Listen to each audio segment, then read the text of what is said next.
அண்ணாத்த அண்ணாத்த வர அதிரடி சரவெடி தெருவெங்கும் வீசு.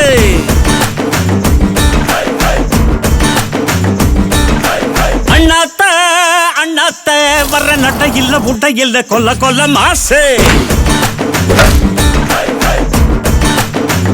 கூண்டுல புயலுக்கு வேலை இல்ல, தாண்டி வா கடமைகள் காத்திருக்கு. தூண்டில திமிங்கலம் மதிப்பதில்ல, துணிஞ்சி வா கடவுளே துணை நமக்கு.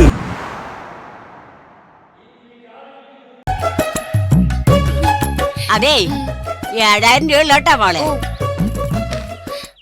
അതൊന്നും സാരില്ല വല്യമ്മച്ചി, ഞാൻ ബാക്കി പിന്നെ വന്ന് വാങ്ങിച്ചോളാം. നമുക്കൊക്കെ മനുഷ്യത്വല്ലേ പ്രധാനം. വല്യമ്മച്ചിയുടെ ഫോൺ വാങ്ങിച്ചിടവേ. ഫോൺ ബോധ്യപ്പെട്ടോ? ചേട്ടാ, എന്നൊന്നും അടുത്ത ജംഗ്ഷനിൽ വിടോ, ഞാൻ ട്യൂഷന് പോവാൻ നിക്കായിരുന്നു. എന്നാ കേറിക്കോ. ഇപ്പൊ കൊടുത്തിട്ട് വരാവേ. ഫോൺ പോട്ടെ വല്യമ്മച്ചി. ശരി മോളെ.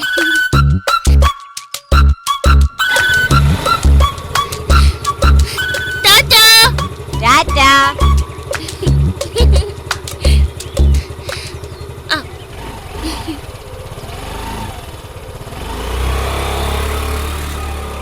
ഓ, നല്ല മനസാക്ഷിയുള്ള കൊച്ചി. പിന്നെ 71,000 രൂപ മുതലേ ഒരു ക്യാബിന് 7,000 രൂപയൊക്കെ തന്നേച്ചും പോയത്. ഈ ചായ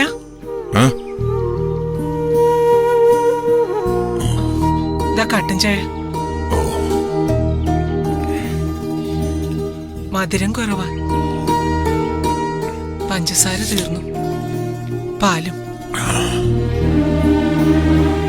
ഞാൻ അങ്ങനെ പാൽ ചായ കുടിക്കാറില്ലല്ലോ അനി. കുട്ടികൾക്ക് കൊടുക്കാൻ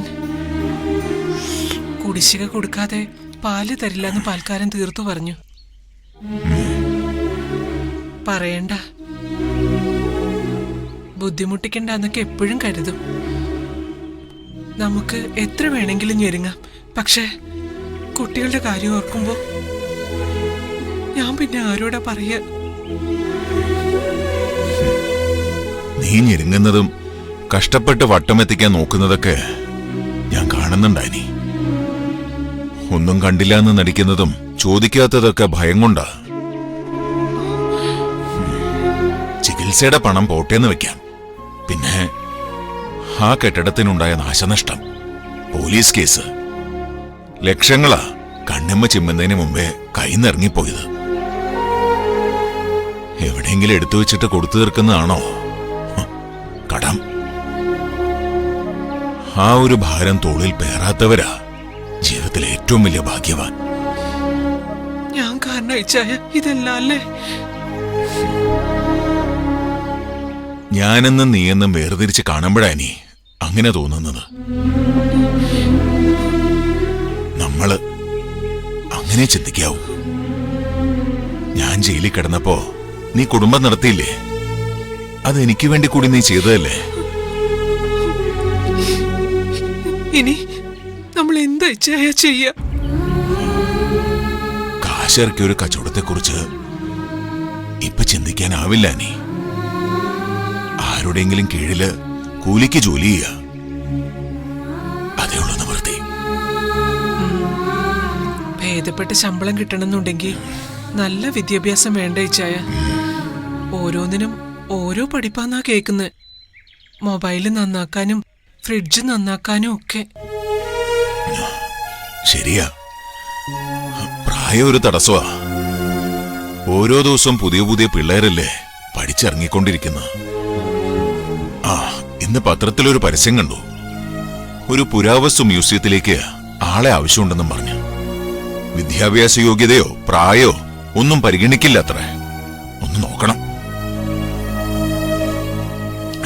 ഞാനെന്നൊന്ന് പുറത്തിറങ്ങിയിട്ട് വരാം.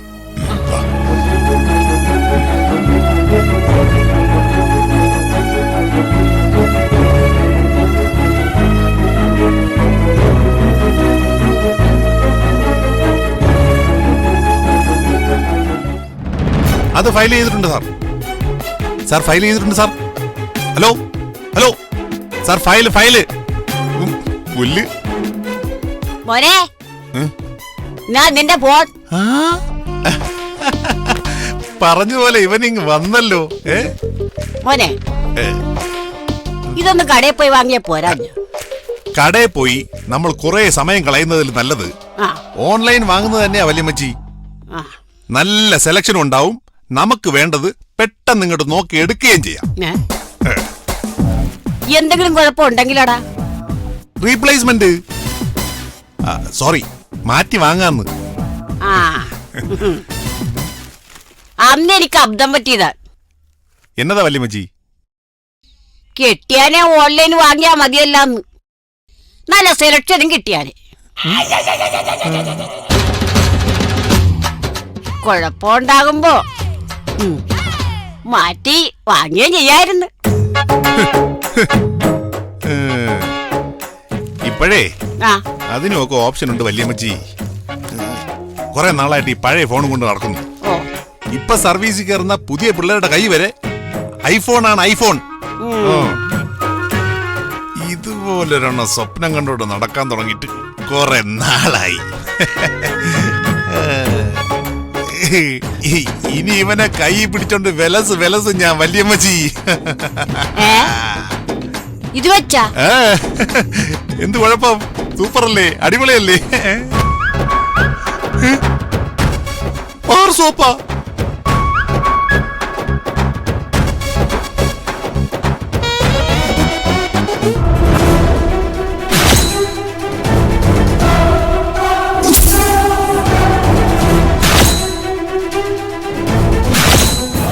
A little thief. അപ്പോ അവള് തന്നെയാണല്ലേ ഇതിന്റെയും പിന്നിൽ? വല്ലാത്ത ചതിവായി പോയല്ല മകന്. 71,000 രൂപക്ക് 7,000 രൂപയല്ലേ പോയുള്ളൂ. കാശ് കൊടുത്തമ്മ ആര്? ആ അവരെന്നോട് കാശ് വാങ്ങിച്ച്. ഞാൻ മുഴുവൻ കാശും ഓൺലൈൻ ട്രാൻസ്ഫർ ചെയ്ത് കൊടുത്തതാ. എന്റെ ദൈവമേ, എന്റെ പൈസ പോയി. ഈ ഒരു വാറസോപ്പിന്റെ വില 70,000 രൂപയെ. എടാ മോനെ ബെഞ്ചമിനെ, എന്നതാ? എനിക്കാ സോപ്പ് തരുവാ. എന്നതിനാ? തേച്ചൊന്ന് കുളിക്കാനാ. ഓ, വെടിവെച്ച് എന്റെ അമ്മോ. കൊന്നാളെ കളവി കുളിക്കാൻ വന്നേക്കുന്നു.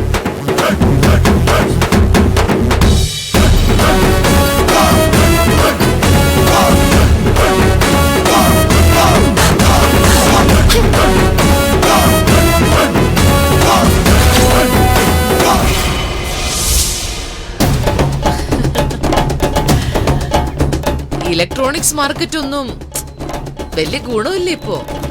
പക്ഷേ ആ ബെഞ്ചമിൻ കുരുവിളിക്ക് കൊടുത്ത പണിയായതുകൊണ്ട് എനിക്ക് നന്നായിട്ട് ഇഷ്ടപ്പെട്ടു. ബോറടിക്കുന്ന നേത്രാവതി അമ്മേ. കൂട്ടുകാരൊക്കെ പോയതുകൊണ്ട് പഴയതുപോലെ ഒന്നും പ്ലാൻ ചെയ്യാൻ പറ്റുന്നില്ല. അല്പം ക്ഷമിക്കു കുഞ്ഞാറ്റെ. നേത്രാവതി അമ്മയുടെ മനസ്സിൽ ചില പദ്ധതികളുണ്ട്.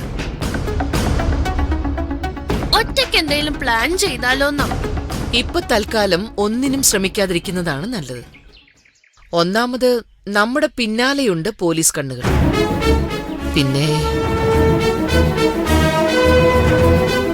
നമ്മള് റൂട്ടൊന്ന് മാറ്റിപ്പിടിക്കണം കുഞ്ഞാറ്റെ. ഇതുവരെ നമ്മുടെ പിന്നാലെ വന്നവർക്ക് ഒരു പിടിയും കിട്ടാത്ത റൂട്ടിലേക്ക് തിരിയണം.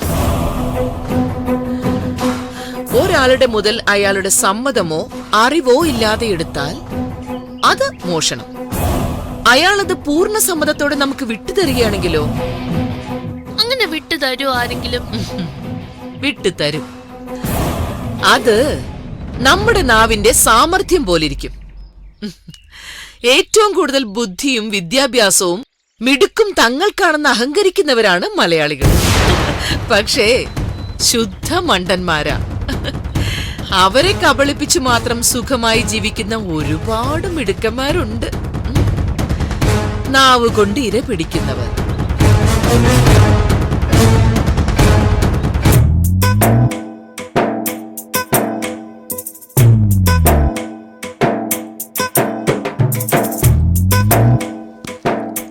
ഇതെന്താ കഥ? അതാ ബെഞ്ചമിൻ സാറിന്റെ വല്യമ്മച്ചിയാ. വീട്ടിനകത്തിരുന്നാലേ എന്തെങ്കിലും സാധനങ്ങൾ അടിച്ചു മാറ്റി വെക്കുന്ന എഴുതി ഇവിടെ ഇരുത്തിയിട്ട് പോയതാ. സാറിന്റെ ഒരു കാര്യം.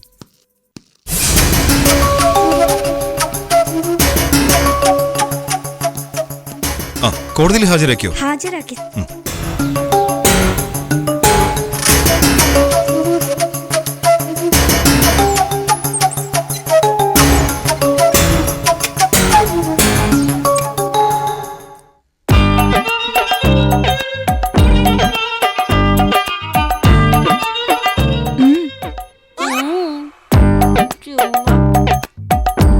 എന്നതാ കേസ്?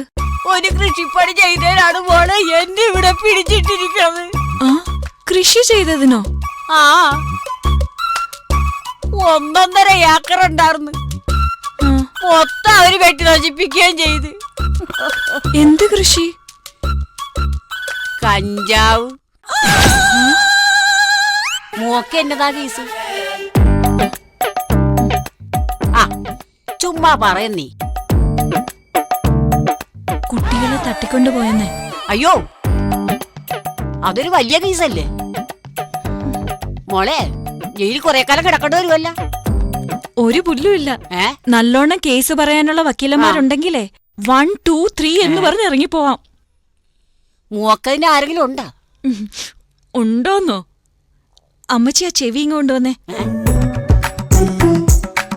ഞങ്ങളുടെയൊക്കെ പിന്നിൽ ആരാന്നറിയാവോ? നേത്രാവതിയാ, നേത്രാവതി. അയ്യോ നേത്രാവതിയോ? കിടന്ന് കൂവാതെ തള്ളേ. ഇങ്ങനെയാണെങ്കി ഞങ്ങൾ ചെയ്തു കൂട്ടിയതൊക്കെ കേട്ടാ ഇവിടുന്ന് ഇറങ്ങി ഓടുവല്ലോ. എന്നാ പറ, ഞാൻ കേക്കട്ടെ.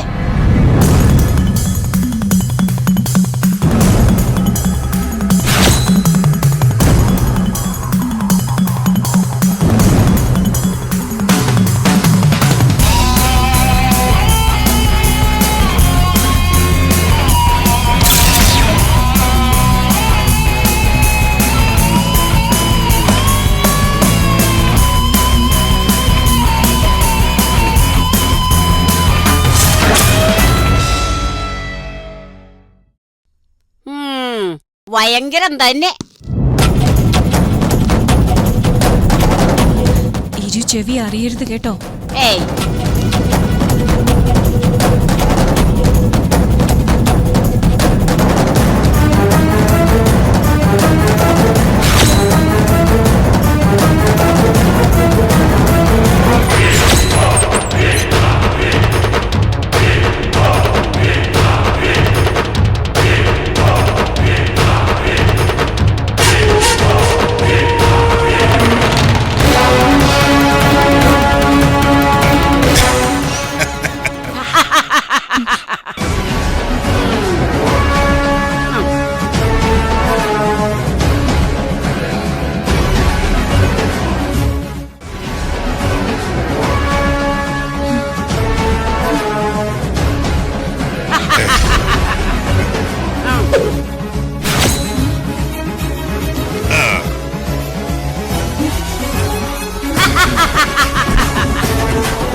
ഓക്കെ അല്ലേ?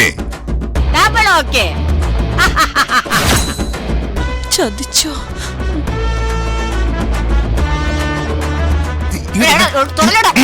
ഇത്രയും ബിൽഡപ്പ് ഒക്കെ മതി. അതൊണ്ടിരിക്കട്ടടാ, സമയം താന്ന് വെക്കാനാടാ. നിങ്ങളുടെ സമയമാകുമ്പോ ഞാൻ പറയും കേട്ടാ. അതെ, ഇനി കാര്യങ്ങളൊക്കെ മണി പോലെ ഇങ്ങോട്ട് പറഞ്ഞേ. ഞാൻ പറയല. പറയൂലേ? പിന്നെന്തിനാ നിങ്ങളെ ഞാൻ അകത്തേക്ക് വിട്ടത്? ഇതേ കാശിത്തിരി മുടക്കുള്ള കാര്യമാണ്.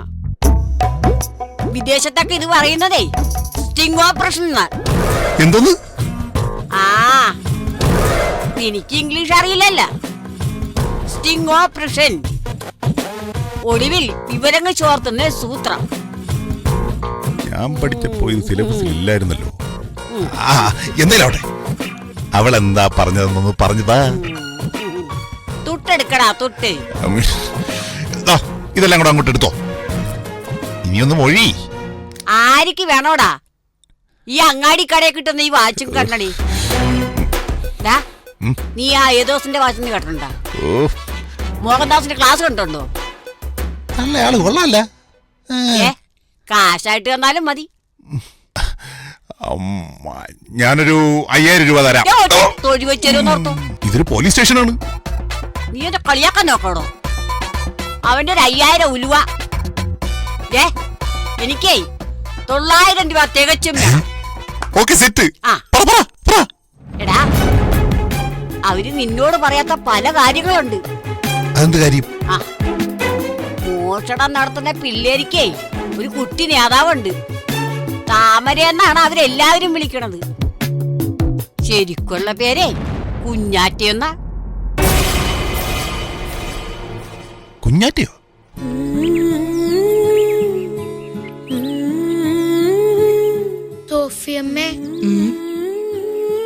സോഫിയമ്മ എന്തിനാ എല്ലാരോടും വഴക്കിടുന്നത്?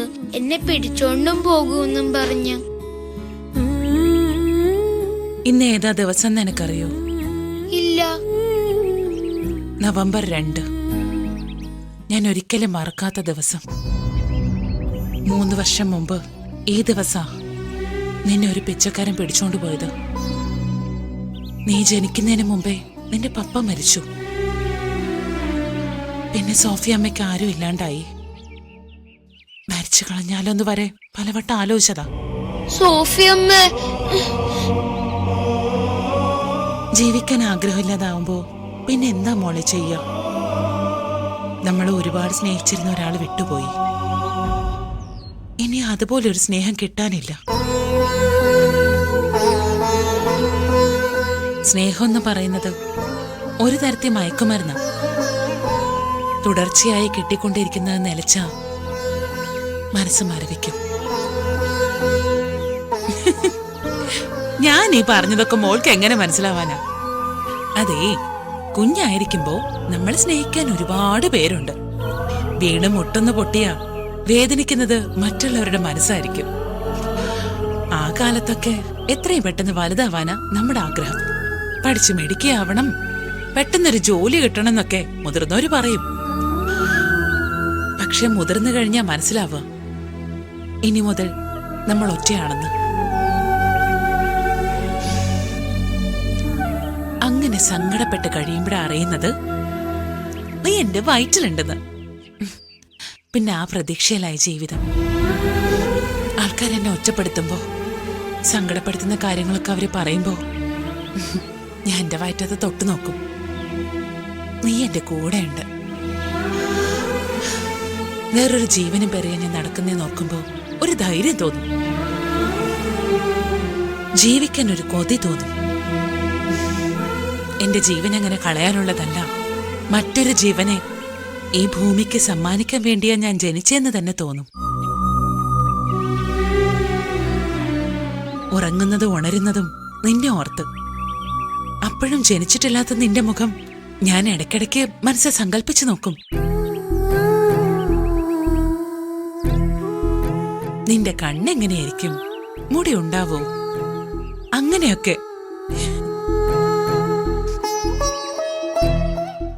അങ്ങനെ കാത്ത് കാത്തിരുന്ന ആ ദിവസം എത്തി.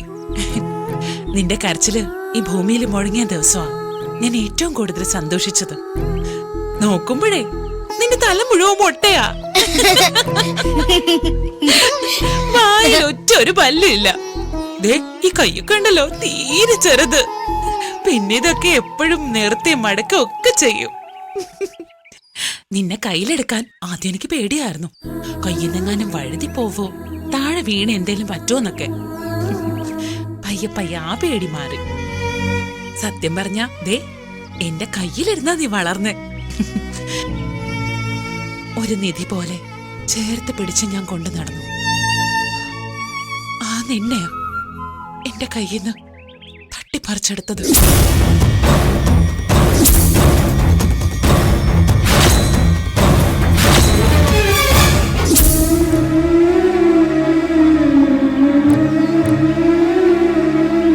അന്നെനിക്കുണ്ടായ വേദന എത്രയാന്ന് മനസ്സിലാവില്ല ആർക്കും.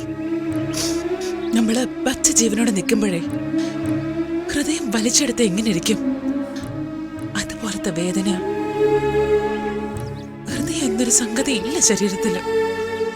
അതെവിടെയോ കളഞ്ഞുപോയി. അതന്വേഷിച്ചുള്ള നടപ്പായി പിന്നെയുള്ള ജീവിതം. അത് കണ്ടവരൊക്കെ പറഞ്ഞു സോഫിക്ക് ഭ്രാന്ത്. നേരാ, എനിക്കറിയാം ഭ്രാന്ത് തന്നെയാ. സ്വന്തം കുഞ്ഞിനെ നഷ്ടപ്പെട്ട ഏതമ്മയ്ക്കാ ഭ്രാന്താവാതിരിക്കുന്നെ? തന്റെ കുഞ്ഞുണ്ടോ? ഉറങ്ങിയോ? അവൾക്ക് എന്തെങ്കിലും കഷ്ടതകളോ യാതനകളോ ഉണ്ടോ? അവള് ആരെങ്കിലും ബുദ്ധിമുട്ടിക്കുന്നുണ്ടോ? ജീവൻ ആപത്തുണ്ടോ? ഇതൊക്കെ ആലോചിക്കുമ്പോ ഏതമ്മയ്ക്ക് സമാധാനം കിട്ടുമോ?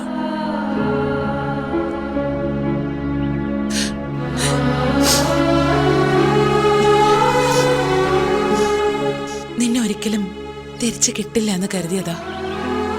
ഭ്രാന്തിന്ന് കരകയറുന്ന ചില നേരങ്ങളിൽ ആ വിചാരം മനസ്സിലേക്ക് കയറി വരും.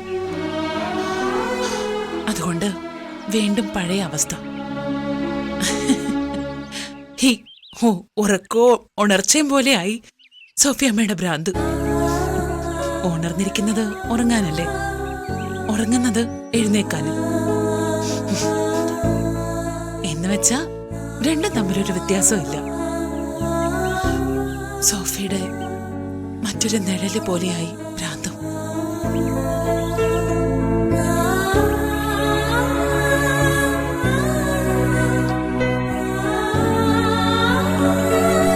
അങ്ങനെ വിചാരിച്ചിരിക്കുമ്പോഴാ മാതാവ് നിന്നെ എനിക്ക് തിരിച്ചു കൊണ്ടു തന്നത്. സോഫിയുടെ ജീവൻ, പ്രാണൻ എല്ലാം മടക്കി കിട്ടി. ആ നിന്നെ എനിക്ക് നഷ്ടപ്പെടും തോന്നുമ്പോ, വേറെ ആരുടെയോ കുഞ്ഞാണെന്ന് ആരെങ്കിലും പറയുമ്പോ സോഫിയമ്മയ്ക്ക് ഭ്രാന്തായി പോവും മോളെ. ആ ഭ്രാന്തിന് നീ പാവ അമ്മയോട് ക്ഷമിക്കും.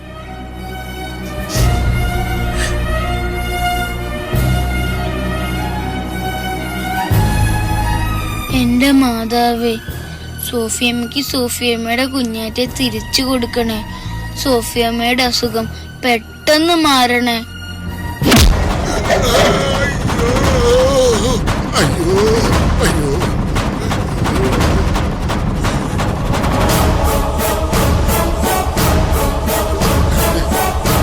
അയ്യോ, എന്നെ തല്ലല്ല സാറേ, ഞാൻ ചത്തു സാറേ. ആണോ?